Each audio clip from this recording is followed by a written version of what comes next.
slacky. All right, you know what? Before I toss to you, Fluke, I know you have a big point here. Let's pull up the maps. We'll see which map we're going to be playing on, and then I'll let you go. We're just waiting for it to have our final player in here. Villa's going to be our one here. All right, Fluke, go ahead, please. Okay, well, I'll tie this in a little bit to a point I was going to make before. G2, last time they were on Villa against Virtus.Pro, was in the major and was a 7-4 to their favor with a lot of great attack wins. 6 attack wins are flawless. Attack win, you would say, because statistically it is. Now, one of the things that Virtue said in their interview on Monday, which really kind of got me curious as to whether he's just saying it or whether it's something they did in their success cited against Rogue, was for the first time, apparently, from the words of Virtue before I get flamed for this, they actually worked out attack strategies. As in, they worked on positioning, decided where people were going to be for their pushes, and they said, in his words, that was the first time they've ever done it, and it was obviously successful. I guess if you're looking at other maps, I was going to make the point of, usually they're better on their defenses against Virtus.Pro. It's Villa, and they went flawless last time, so my point is kind of a little bit more moot now. It's burned. It's kind of burnt like those. Got molotoved by 10 canisters. 10 5-second canisters. My God. All right, fair enough. All right, we're going to keep going with the hot takes here. You know what, Hap, let's try to wrap things up here. Our match is almost ready, just waiting until the final player jumps on and we'll head into match. Your predictions for this, what do you think VP have to do to really make sure that they take that top 4 slot and turn it from top 3 to all the way higher up to maybe number 1 even? Number 1 is not longer possible. Sorry. See, there you go. That's realism, man. Let's go with it. I'm 99% sure it's no longer possible, or I might have miscalculated something. I'm starting to doubt myself now. Anyway, I mean, you're gonna break the robot that is. BDS should have it anyway. It doesn't matter, but it's okay. BDS takes it, but then aside, they need to be countering off these attacks at G2. If they're not going to be able to do that, they are absolutely screwed and toasted. Because if you saw how G2 attacked last Playday on Monday, that is a very scary side. You don't want that to happen on a map like Villa, where the defense should be naturally in the favor. And if you're going to get shut down just like that, good luck. You can't allow it to turn into an APAC we attack kind of mood, where G2, who are starting off on the attacking side now, can wash over you, right, Fluke? There's a lot that VP have to do early on to make their second half easier. Yeah, I mean, obviously, as I said, I wanted to bring up the interesting point about how good their attacks were and the map that we're going to, but as I said, last time G2 versus VP, G2 flawless their attacks completely on a map where you really shouldn't be able to do that. So, okay, I guess we can talk about how good they were on their attacks, but Virtus.Pro as well, you've got to look at how they can strengthen and bolster their defense. All right, Fluke, thank you so much. The game is ready. Let's toss it over to our casters. Let's give it a quick look here, and it's Gio and Dev. Please, guys, again, casting a Russian team. Who would have thought? Gio, something happening here. All yours. Enjoy. Thanks, Milos. I would say that I'm not the epicenter of the Russian theme. It's the fact that we got to see some Tachanka today is the center of the Russian theme. And I'm pretty excited to see how this Russian team are going to fare up against G2, who are looking like they're on an upswing right now, Dev. Very much so. Well, if you're going to be the Virtus.Pro Russian fangirl, then I'll be the G2 fanboy, because they've got Virtue, my Aussie boy. And we got to see him on the interview just last week. That was a bit of fun. Actually, it was earlier this week. My goodness time. It does the opposite of flying. It sits and stays. But G2 coming in here, I think they've got the upper hand. The polls seem to reckon it. Last time these guys played each other, it was in the August Major. G2 took it on Villa, 7-5. So I think that they're favored. Anything could happen, though. Both teams have had spats of good and bad luck thus far in EUL, so it could go either way. Hibana Band opened things up for G2. Now, I'm going to say that's an uncommon ban. I'm going to have a squiz over it there. It's not in their top 5 most banned operators, and I'm just having a look. I can't even see them banning it a single time in recent history. Very unusual, but the Thatcher at least will compensate for that strange occurrence by giving us some good old-fashioned Thatcher bans.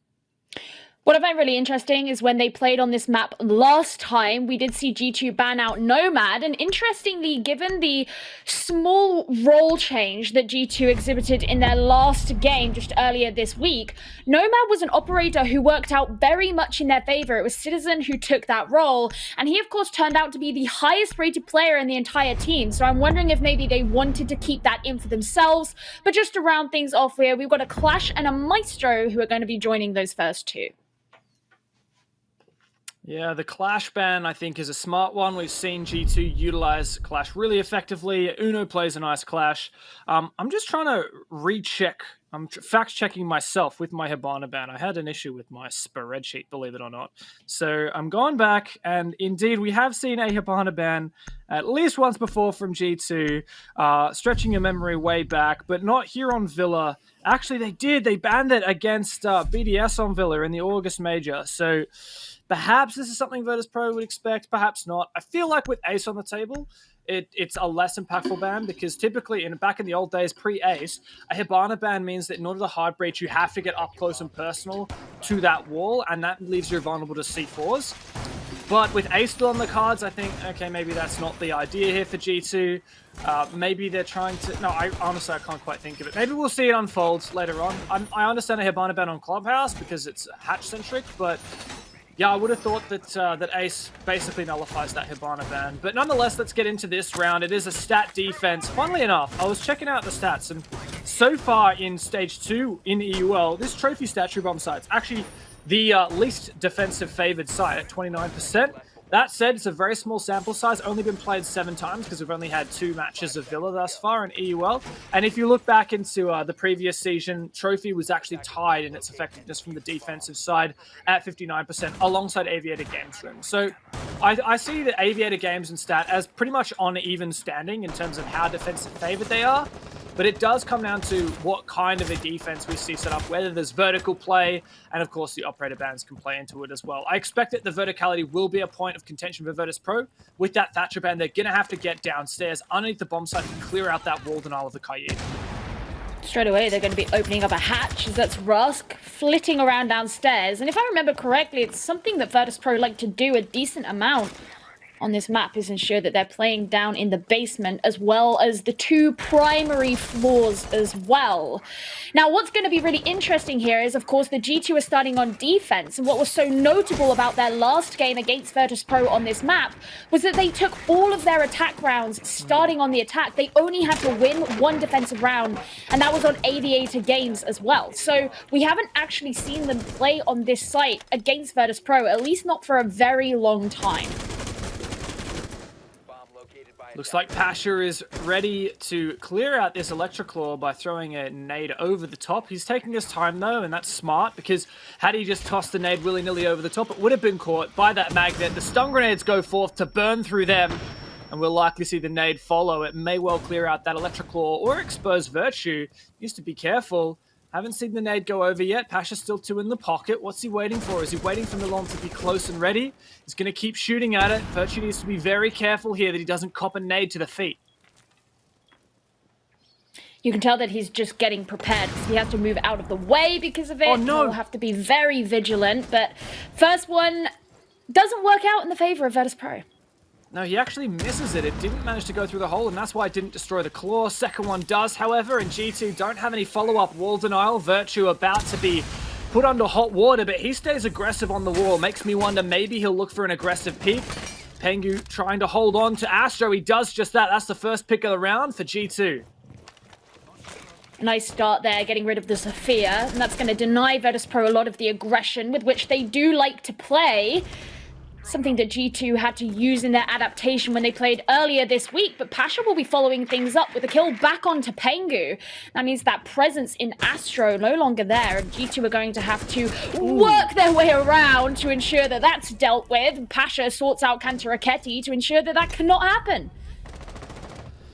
Citizen also taken off in the long hallway. Virtue does find an aggressive peek, retakes Master, but it's a tall order for him. His spot has been notified by Virtus.Pro, and he's taken out eventually. Where is Uno? Away from the defense this entire time. He was off roaming, finally finishes off what was left of Pasha, but he's got 2 players to find. we'll need to see him step up in the clutch. Uno Meister, who was playing on entry earlier on in the week, he's now got himself in a difficult situation of the 1 versus 2. He knows that there is a player here in Trophy. He's just got to try and coax them out.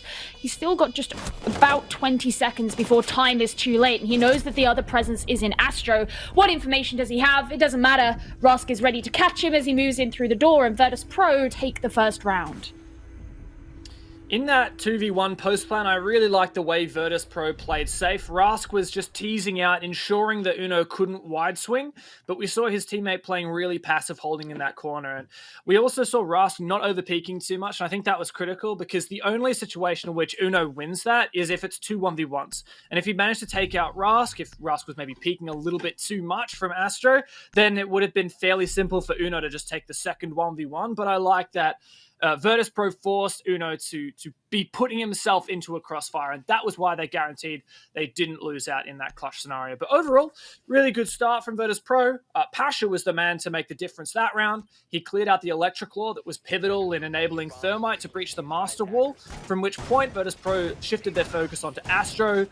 Pengu found one, they refragged it, and then took out Kanto playing at the bottom of the stairs. That was a really impactful 2 kills from Pasha, and from then on, Virtus.Pro really strong execute. I do wonder where Uno was. He was just hanging out on the other side of the map for the most of that round, and I think he really lacked impact because of that. So I'd like to see him maybe a bit closer to sight from now on. One of the really good things about that round, of course, was the fact that Virtus.Pro were so thorough about ridding themselves of the opponents that would have challenged them and been a huge problem in the late round. One of the biggest issues that they faced earlier on in the week when they went up against Chaos was the fact that in a lot of cases they ignored the roam that they really should not have, and it caused a lot of problems for them and led them to the 7-3 loss that they ended up suffering. So knowing that they're coming into this game, fixing that almost straight away leads me to believe that things could go better for them than they did earlier on in the week. So a switch up from G2 on their defense, moving over to Aviator Games. Bomb site not dallying too much. I think it was a strong attack from VP, so smart.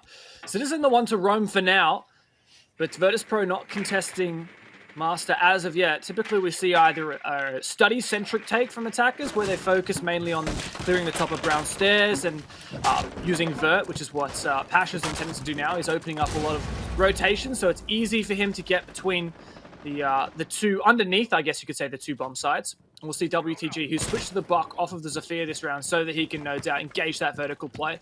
And it looks like this is very much the take that Virtus.Pro wants to go for. They're going for a south side take rather than clearing map control. And it's a good take, but my concern here is that it may come back to bite them in the late round if Citizen can leverage that control he's got over in Master. Definitely kind of the problem that I mentioned just before, that it looked like in the last round they were dealing with, and if they can't do it this time, it could come back to bite them. Citizen, who showed up so much in the game against Rogue earlier on this week, he's certainly not a foe that you want to be facing. Rask is taking it upon himself to try and add to that vertical pressure down from below, but so far no one has been flushed down. It looked like they did go for one of the shields before, but he's still got about half the round remaining as Pengu begins to push up. He has 2 shields working for him at the top of the main stairs. Those are also going to be examples of utility that will have to be flushed away by Virtus.Pro. Ooh, he's actually going to move it. No utility flush required. Pengu actually decides to take the shield away and abandon top brown fairly late in the round, I'd say. This is a smart move. It means, of course, Virtus.Pro can just take that ground for free, but it means that when the execute comes onto that bomb side, the deployable shield can be utilized to hold on. Plus, on top of that, because, as I mentioned, Virtus.Pro not going for map control on the north side, we still have Citizen in control of 90. This is a great position for G2 to be in with 40 seconds left.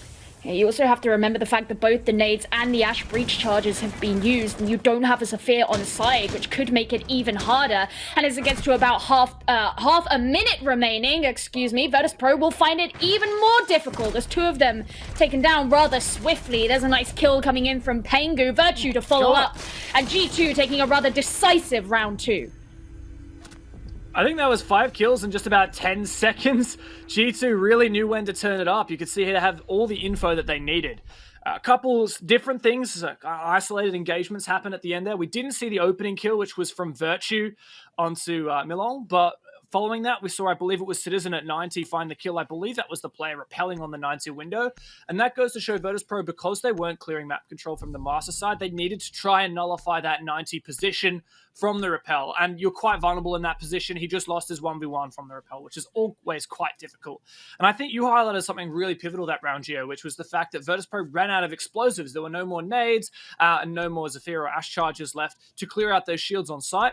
Of course, it didn't even matter in the end of it because we had that spat of aggression from G2, but it's a really good revitalization on that round, and I'm keen to see what they can do with it as they return back to their first bomb site choice. Yeah, I think it was very disappointing for Virtus.Pro there, especially the fact that they invested so heavily into being able to do a vertical take, and ultimately it didn't really do all that much. I mean, you've seen other teams do it in the past. You can often influence very heavily the positions of the players who are still playing in the site. And if you can weaken them enough, then dealing with that late roam that you've then ignored from Master or wherever it may be isn't so much a huge pressure, but that's not the situation that they found themselves in because it just wasn't as effective. As you mentioned, G2 are coming back to the original site, probably feeling more confident now that they took that last round so decisively. But of course, Virtus.Pro was significantly more thorough before. Really important parts of it were, like you mentioned, after the first round, getting rid of Kantaraketi, that was Pasha here on the Astro stairs, which allowed Virtus.Pro to have the Astro control that led them to the position that they set themselves up in for the post plan. Let's see if G2 can right their wrongs now that they're defending here on stat once again. Main operator change we're seeing that I would remark upon is the lack of wall denial, in fact, from G2. Also, that's a really cheeky magnet from Virtue. They must know that Rask always takes that position and uses his first Ash charge there. So just a cheeky magnet hitting does waste one Ash charge away. And that may well, in fact, later in the round, the utility that Virtus.Pro has to deal with those Malusis that Citizen has chosen. That's one of the operators different. He switched over to that from the Maestro. He may well try an Impact Trick. I'm not sure whether he has Impacts or a C4, but it would be nice to have Impacts there for the... No, okay, so he's gone for C4. So G2 are actually deciding not to lean into wall denial whatsoever because they took off the Cade, which Uno was playing before, the Kaid, I should say. I know people are going to get triggered if I say Cade. Yeah, me. So yeah, I know you will. And instead leveraging this Val, which I think is a good pick. And Uno could definitely do some good work on it.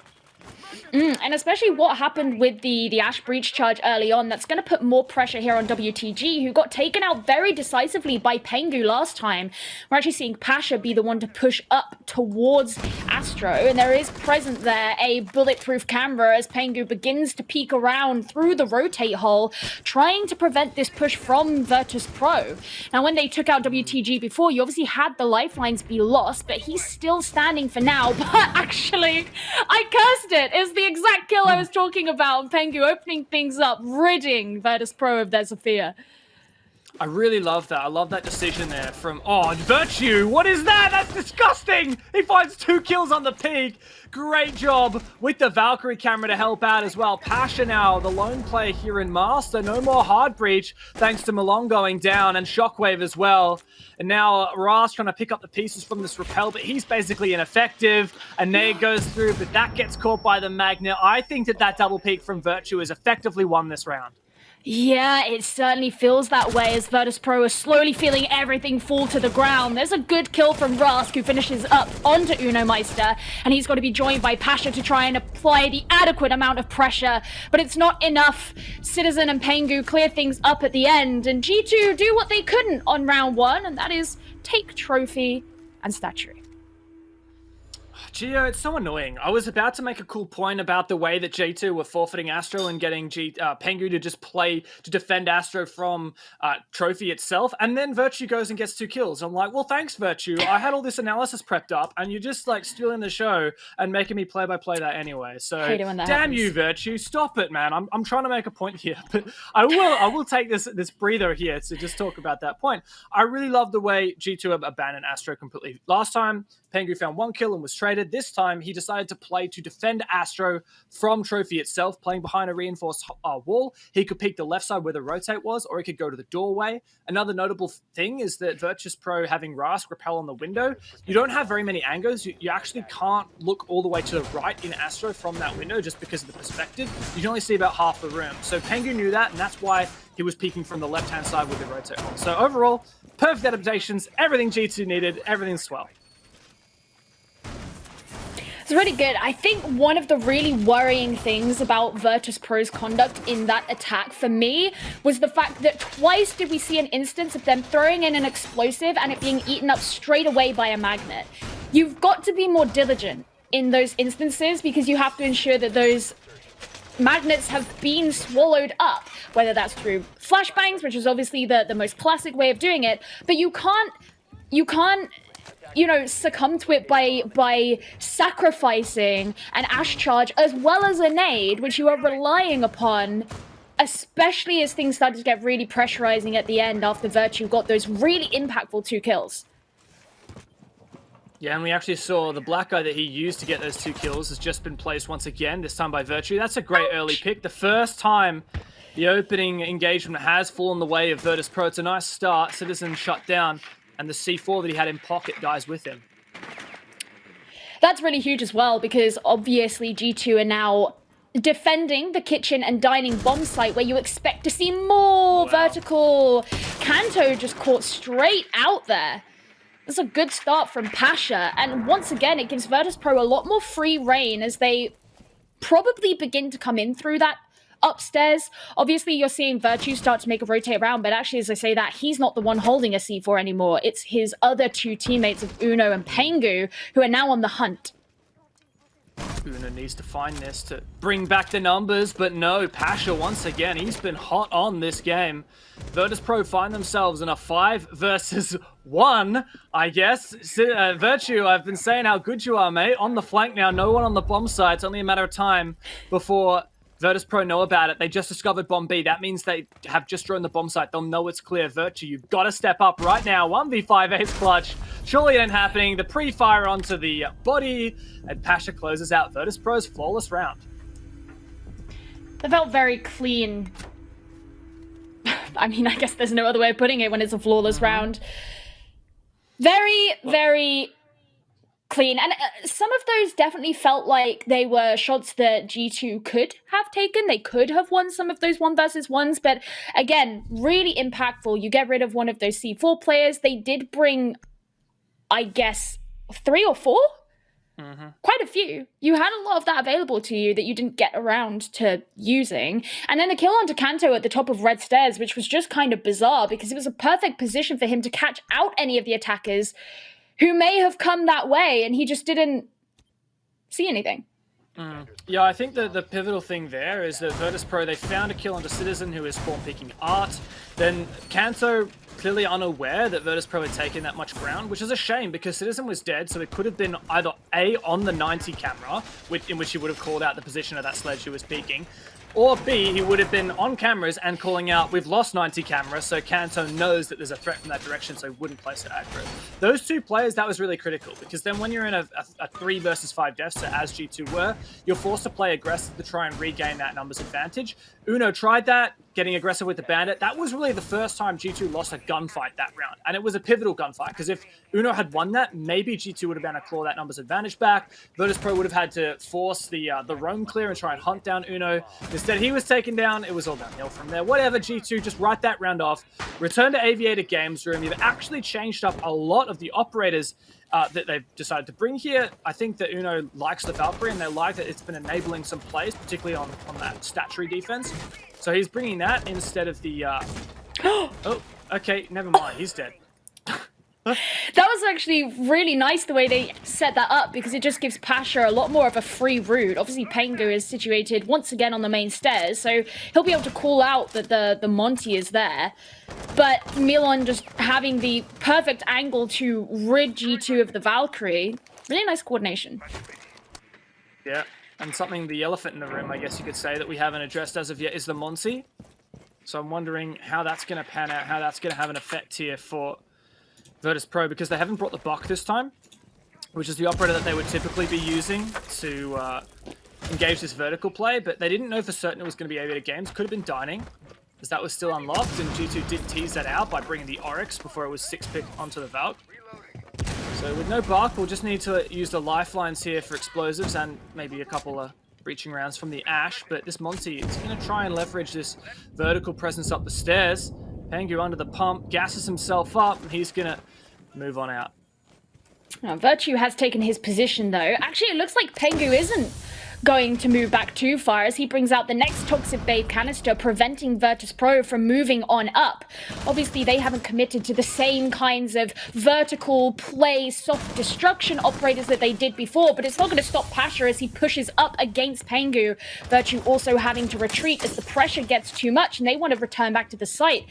There are still players down below, and if they can catch them out through the floor, that's going to make G2's job a lot easier, but not if Milon keeps playing like that, bringing Kantaraketi down and leaving G2 in a 5 versus 3. Second one for Milon on the round, but he is eventually traded without that hard breach utilized. We still have Shockwave. We could try and get some breaches here onto the study walls, but Citizen's in such a good position. WTG able to repel into 90, though. He's got a great position to try and prevent this push out, but Citizen chucks down a goo and backs up to side. Pasha caught off guard, that is huge. And now this is suddenly winnable here for G2. 3 versus 3 as Rusk tries to get shots in through the feet holes, and WTG is going to be opening up the wall for some of that soft destruction angles. Citizen, he opens things up in this next engagement. That's now suddenly Virtus.Pro bringing it to a 2 versus 2 once again. Shockwave goes in for the plant, but Rusk has found himself downed. Now Virtus.Pro are definitely on the back foot, and G2, all they have to do is aggress onto him. He's right behind the bar. They'll have plenty of time to disable this diffuser, bringing it back from what looked like a very, very difficult situation. Very much so. A 5 versus 3 for Virtus.Pro that just gradually slipped and slipped. G2 really stepped up there. I think the pivotal moment for me in that round for G2 getting back into it was the death of Pasha on the Monty. I don't quite know what happened. He walked dead on into bar from the classical hallway and was caught off guard somehow. I think it was Virtue who found the shot. I think he must have looked around the shield somehow, and I don't quite know how that was allowed to happen. I'll have to look back on the VOD to see whether Virtue was hiding maybe in the corner near bar or near pool table, but both of those positions were very vulnerable. So I think Virtus.Pro bit off a little bit more than they could chew, and I hate to put it on Pasha, especially because he's doing so much heavy lifting in terms of the frag count, and that Monty was really instrumental in taking top round. But I think that was the moment where it slipped out of the Russians' grasp. Well, for the third time now, back to trophy statuary. This was the site that G2 failed to keep in their control on the first round, but they changed things up when it came to the third round. You mentioned that a really big part of how they changed their defensive strategy was no longer placing Pengu in Astro, but instead having him positioned in trophy so that he could use the rotate that he's now opening to maintain control of that part of the site. He put a significant amount of pressure on Virtus.Pro as they started to come in. And he did also get the same opening kill that he did the previous time, which meant for the second time in a row, Virtus.Pro were playing it Zephyrless. I like that. It sounds like you're saying fearless, but Zephyrless. Yeah.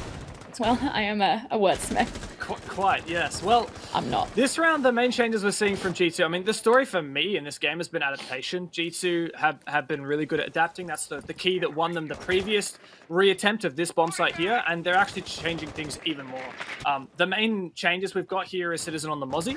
I love this. A lot of people talk about the 1.5x sight on the Roni and how powerful it is. And we're seeing a lot more players prefer the Roni over the Commander now because of that. It's quite a significant roam here for G2. Mute and Mozzie in combination will make it much harder to drone out. We've seen how impactful that information gathering can be for Virtus.Pro. It's what started them with such a significant lead in the previous 2 attacks, actually.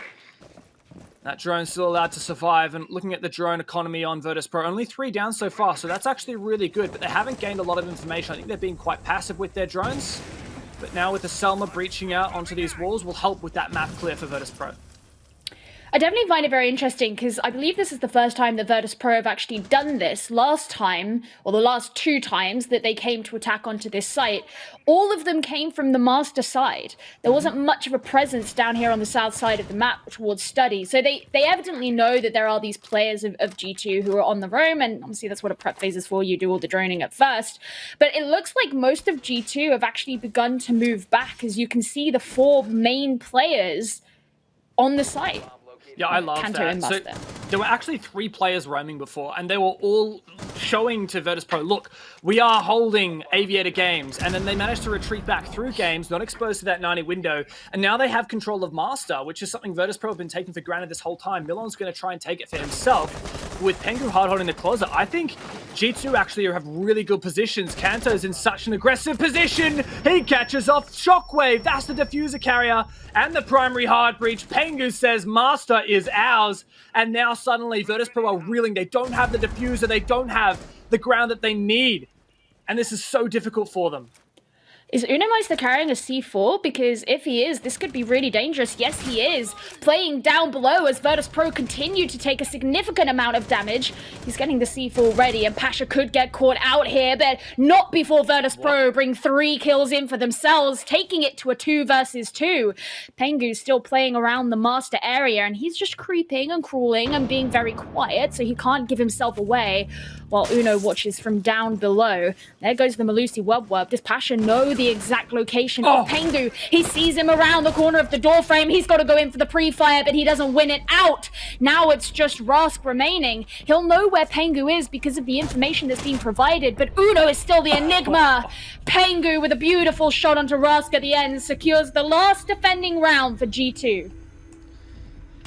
Wow, I'm definitely going to sound like a G2 simp, but I am loving watching them play here. Yes, they had that massive mishap on Kitchen Dining where they got flawless, but the adaptations, the constant rolling changes that we're seeing from G2 and their interpretations, even mid-round, it's absolutely beautiful to witness. In that particular round, I talked early round about how G2 were heavy roaming. They leaned into that wall denial, mute and Mozzie, and once they identified that Virtus.Pro were trying to take control of stat side across, going for that map control clear, G2 were like, all right, we've wasted some time. Let's completely back off, play the 5v5. They moved some shields on site to try and prevent that eventual execute through stat, and they heavily leaned into that Master hold. They found 2 picks from Master. Pengu ended up with a 3k from that position, plus that diffuser carrier getting down on the Master balcony. It meant that even though Virtus.Pro somehow, honestly, I don't really know how it happened. I was looking at my spreadsheet at the time, I admit. Virtus.Pro found 3 kills onto Stat and Trophy from that kind of one-dimensional position, pushing from the south side.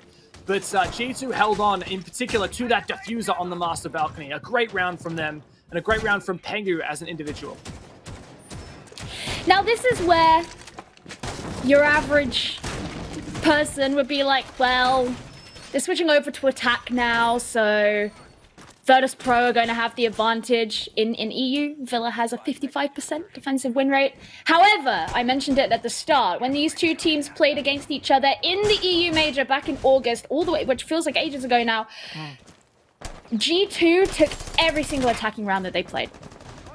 That is a scary prospect for Virtus.Pro, who are currently sitting in 3rd place, just 3 points behind BDS. If they were to win this game, Virtus.Pro would be on the same number of points as BDS are right now. In Stage 2, that is.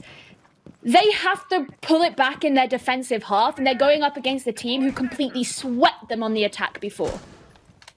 Yeah, and a team that's definitely looking different. G2, it's like they've completely changed everything coming into these most recent 2 Playdays. And you mentioned a lot the standings here in Stage 2, but also keep in mind the standings for 2020 as a whole, because that's going to lead to the eventual EU finals and the relegations at the end of it. Currently, G2 sitting in 2nd place, Virtus.Pro in 3rd. Now, if Virtus.Pro won this game against G2, they would go up to 2nd place in EU for the 2020 season.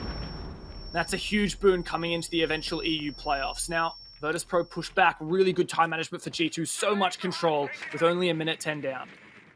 I'm so disappointed. You said it was a huge boon, and I was going to say it was a huge boom for the Vulcan shield that got taken down, and a bit of Shockwave's health as well. Right. Okay, I try to be funny sometimes. Shockwave is still going to be holding on to this position in Trophy, though, just using the middle cabinet, I guess you'd say, as a shield instead, because he knows that there are these 2 players out on or in the hallway that will push through and take control of that part of the map should he no longer be there. So he's a really pivotal part here. If he gets taken down, that gives G2 a lot of room to move around with. Kanto narrowly misses out on that explosive, and Shockwave is actually going to relinquish his position as he jumps on down, teamed by Rask. Yeah, I like that. Virtus.Pro getting back to site now, and with G2 only having 3 drones remaining overall, as you can see on the right-hand side of your screen, this puts Virtus.Pro in such a strong position to flank, because G2 won't have very many flank drones up. They haven't brought a Nomad on any flank watch utility, but there's the first pick, immediately traded out, and Uno goes down. Good start from Milan. We've mentioned it before, he's the new player. He's been doing work for this team, and G2 is still finding themselves very much upstairs when the site is obviously down. But if you can open things up like that, then maybe things will change. G2 making space for themselves. And you notice these players on Virtus.Pro just have to watch every single avenue of ingress should G2 begin to move in through them. They still don't know. There's the C4 coming out from Rust, but it narrowly misses its target. He's very low on HP as well, and in a very risky position as he has to avoid the nade coming in, but shot straight through by Pengu. Finishing things up is Citizen, and G2 kick things off on the attack. Really, really nice attack by the end of it. I was a bit worried for G2, I admit. Yes, they had early control of the top floor, going from a study clear all the way over to trophy, and they dispatched with some of that utility, the Goyo shields, with really not too much time wasted, but they ran out of drones. There was only 3 left with minute 20 still remaining. Plus, on top of that, we saw that Virtus.Pro fully retreated to site, which means G2 don't know where they are on site. They'd have to drone them, which eventually they couldn't actually. Uno just made a desperate attempt. I think that was one of those Uno go kill, get a kill and die kind of moments. It's exactly what he did. He just pushes in through Memorial, finds one, immediately traded. But that was a little bit of an opening, and G2, I think they were working the verticals there, and they found 2 more picks through the floor, eventually putting them into a 4v2. Now that then is a pivotal moment for G2. Yes, they're in a 4v2, but time is on Virtus.Pro's side. Information is on Virtus.Pro's side. G2 can't just drone out the remaining defenders, and if they have someone plant, then that person is basically out of play, and it's then a 3v2. So I really like that G2 didn't get ahead of themselves too much. I actually think it was better that they didn't go for the plant in that scenario. They focused on just refragging out every single defender remaining because they had the numbers advantage, and that's exactly what happened. So a great attack in the late round in particular from G2, ensuring that they sustained that lead right through to the end. I think something that's very interesting about the way the Virtus.Pro are playing their defense so far, and it's something that we haven't really noted, is that typically a lot of teams will almost always ban Goyo against Virtus.Pro. In fact, G2 did it last stage when these 2 teams played against each other. They banned Capital and Goyo because it is such a comfort pick for them. This game, it's obviously available. Shockwave was playing it in that last round. We saw one of the Vulcan shields placed in Trophy that G2 had to get rid of. This time it's going to be Milan as they come over to Trophy and Statuary. And what I want to know is how influential is it going to be in their defense if G2 keep playing like they currently are? First things first, G2 have 4 players on the master balcony, very much aware of this closet hold from Shockwave, a deployable shield to protect him from master, 3 ADSs to protect him from projectiles. Virtue, that first concussion actually detonates and does not get caught by the ADS. That's actually not good. Virtue would rather them actually detonate. I'm not sure whether the explosion destroyed those ADSs there, but the goal here for G2 is to burn through all those ADSs and eventually nade out the player. There's a Maverick hole apparently. Look at that! Medic's great call. Our observer just pointed that out. I don't know quite how he managed to do that just from the window, and now they're really trying to pinch out that player. That is beautiful, but still the job isn't done. Citizen's going to open it up. Well, he's going to try to open it up a bit more. Obviously, G2 did drone in, so they know that all 3 are in there. But in the meantime, Pasha opens things up onto Kantaraketi. Very aggressive player, and that's Sledge, who's now no longer going to be available for the team. But Shockwave also still bleeding out in closet, and it's not really like anyone can go in and help him as it stands. Milan tries with the C4 onto the Astro window, but it's not enough to get the player on rappel, as Pasha sends in an impact as well. Great eye there, our observer Medics. He was saying that they used a Maverick hole from the bathroom window, rather, and eventually they did get the injure on the Shockwave from that, but Pasha capitalized and got really aggressive on the back of it and basically nullified that injure. And I don't even think G2 are aware that Shockwave is down and they can't finish him. He's at the moment just bleeding out. That's okay. Virtus.Pro are like, that's fine. He's done his job. He's wasted a lot of time. Eventually he bleeds out. But Citizen and the rest of G2 have actually decided to completely change their tack. They're like, all right, they think we're going for a master take now. We're going to rotate over. We'll leave Virtue on that side to punish any players retreating out, and we'll try and execute onto Trophy or Stat, but that's going to make it more difficult. Milan, a great long shot onto Uno, and suddenly G2 again left reeling. Well, we've seen them be able to make a man disadvantage work out in their favor as they flip it on later, so I don't want to draw them out too early. They've got about 20 seconds remaining as these players from Virtus.Pro stick in the central nervous system of this site. Milan nearly getting taken down, but Pasha actually will as Virtue makes okay, a 2k as well. Goodbye Milan, and that gives Pengu the perfect opportunity to begin to get down the plan. G2 swarming in, they secure the kills, and they take round 8. What a collapse from a 3 versus 4 for G2. Leave Virtue on the master balcony, get everyone else to push down, take map control from Study really, really late, but they made it happen. They took all the way up to heads.